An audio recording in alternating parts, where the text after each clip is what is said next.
Is that John McFadgen? That's John McFadgen in the background. A portrait. He was one of the tutors here for a long, long time, as well as being a headmaster of, I think it was Busby High School. Famous McFadgen family, Ian and all the rest of it. Yes, that's right. So we have a section here on RGLawrie bagpipes. Okay. RGLawrie was one of the top manufacturers starting in the late 1800s. Very, very similar to Peter Henderson, started around the same time.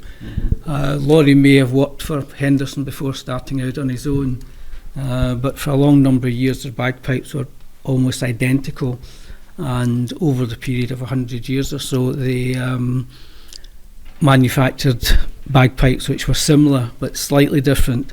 The Henderson, I think, was more bass dominant than the Lawrie, but very, very good bagpipes. The ones we have here are ebony and ivory with nickel ferrules.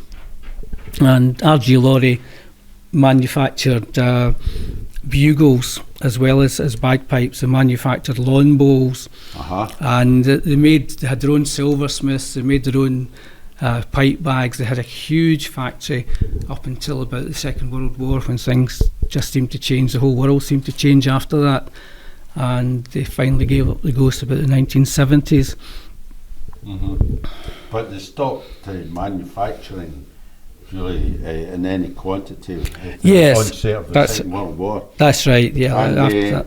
I heard. I don't know the truth of it, but you remarked on the comparison between Henderson and Lawrie, and I wondered, and I'm sure I heard that somewhere, that was interchangeability of the turners working for the people. Well, that's who right. would take their own skills and their own sizes and almost